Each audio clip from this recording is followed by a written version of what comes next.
দর্শক দেখানোর চেষ্টা করবো প্রশাসন দর্শক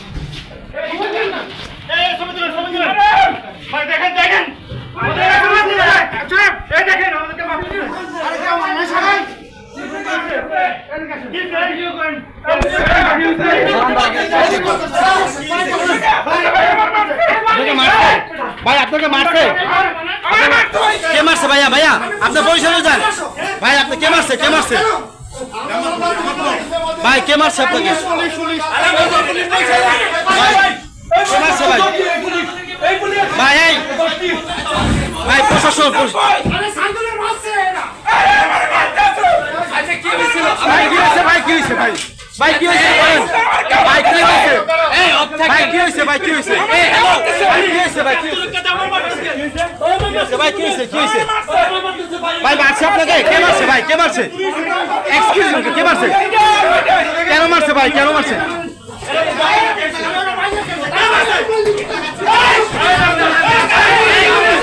ভাই কে মারছে ভাই দর্শক প্রশাসন এবং আমরা দেখানোর চেষ্টা করবো কে মারছে ভাই কে মারছে ভাই কে মারছে আপনাকে কিছু বলেন আমাকে বলেন ও মারছে কেন মারছে ভাই আপনি কেন মারছে আমি এখানে আসার সাথে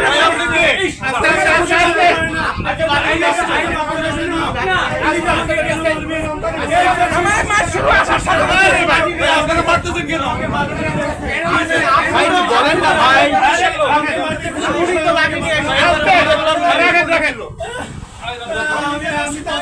ভাই কি হয়েছে ভাই ভাই শুরু কি হবে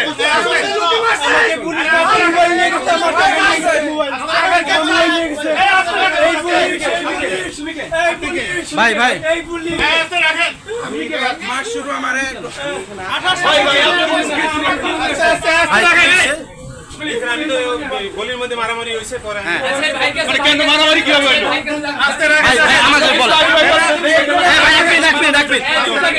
ভাই ভাই এসের সাথে কথা বলি ভাই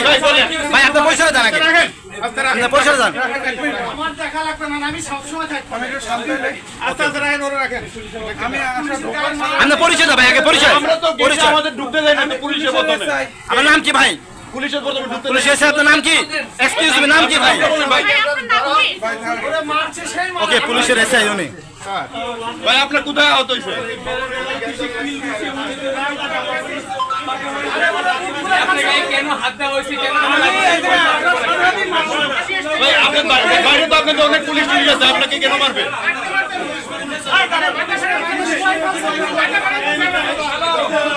আচ্ছা উনি লাঠি নিয়ে আসেন ভাই আপনাদের লাঠি নিয়ে আসেন ভাই আমাদের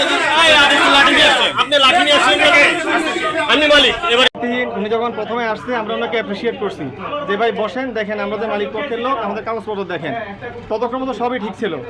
ওনারা এরপর বললে যে ঠিক আছে আপনারা থানায় আসেন থানায় এসে বসেন আমরা আমাদের আইনজীবীর সাথে পরামর্শ করছি আইনজীবী বলছে ঠিক আছে আমি কোর্ট থেকে আসতেছি আর মালিক পক্ষ থেকে 2-3 জন পাঠান আমরা কথা বলবো এই আলাপ করতে হঠাৎ করে দেখলাম যে উনি পিছনে উনি সামনে লাঠি নিয়ে এসে আমাদের মারা শুরু করছে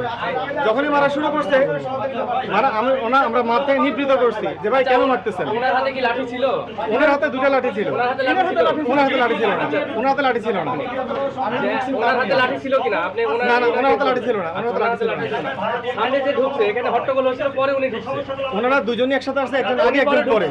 একজন আগে একজন পরে উনি পরে হ্যাঁ হ্যাঁ হ্যাঁ ওনার সাথে ছিলাম আমি উনি পরে ঢুকছে জি আগে ওনারা ঢোকার পরে হট্টগোল এখানে দেখার পর উনি পরে ঢুকছে এখানে কন্ট্রোল করছে এখানে কন্ট্রোল করছে এখানে এক মিনিট কথা বলুন আমি মিডিয়া তারা বলছে প্রশাসন আপনাদের হামলা হয়েছে এই বিষয়টা আপনাদের ক্লিয়ার করেন কি আচ্ছা প্রথম হচ্ছে আমি আমার পরিচয় দিয়ে আমি সাজ্জাদ হোসেন সোহাগ আমি জেটশা হাউস মালিক কর্তৃপক্ষের নিয়োগকৃত আইন ও নিরাপত্তা বিষয়ক কর্মকর্তা তো আজকে আমরা আমাদের সম্পদে আমরা আসছি আমাদের সম্পদে আমরা যখন পজিশন নিয়েছি তখন হঠাৎ করে পুলিশের পক্ষ থেকে আসছে আসার পরে হচ্ছে আমরা ওয়েলকাম জানাইছি আমরা আমাদের কাগজপত্র সব দেখাইছি কাগজপত্র দেখার পরে ওনারা যখন সন্তুষ্ট হয়েছে ওনারা কি বলছে যে থানায় আসেন ওনারা তখন বলছে যে থানায় একটা কর্তৃপক্ষ আসেন আমরা আমাদের লয়ারকে বলছি যে আপনিও আসেন ওরা থানা যেতে বলছে আমরা সব মিলে থানায় আমরা বসবো কাগজপত্র সহকারে আমরা এর মধ্যে প্রস্তুতি নিচ্ছি থানায় হঠাৎ করে লাঠি নিয়ে এই দুজন ওনারা এসে আমাদেরকে মারা শুরু করছে আমাদেরকে। আমরা নিজেদেরকে বাঁচানোর জন্য, আমরা কোনো রকম আত্মরক্ষার জন্য আমরা চেষ্টা করছি ওদের নিবৃত করতে, যে ভাই আমাদেরকে মারেন না, আমরা কি অপরাধ করছি। এই যে উনি মারছে এবং ওই যে আরেকজন মতিঝিল থানায় ওসি সাহেব আমাকে ফোন দিছে, বললো যে আপনি কি? আমি বললাম যে আমি শাহ মাহাতাবুদ্দিন, আমি 17 জন এই বিল্ডিংয়ের ওয়ারিশ, এই ওয়ারিশের একজন আমি। সে বলতেছে আপনারা সন্ত্রাসী, আপনারা জোর জুলুম করে বিল্ডিং দখল করছেন, 1 ঘন্টার মধ্যে যদি আপনি এই বিল্ডিং না ছাড়েন তাহলে আপনাদেরকে সন্ত্রাসী আইনে কেস কাছারি চাঁদাবাজি, সন্ত্রাস এবং চাঁদাবাজি মামলা দেওয়া হবে। আমাকে ওসি সাহেব হুমকি দিয়েছে, বিল্ডিং ছেড়ে চলে যান 1 ঘন্টার মধ্যে, না হলে আপনাকে সন্ত্রাসী আইনে এবং চাঁদাবাজি হিসাবে আপনাকে কেস দেওয়া হবে। আপনাদের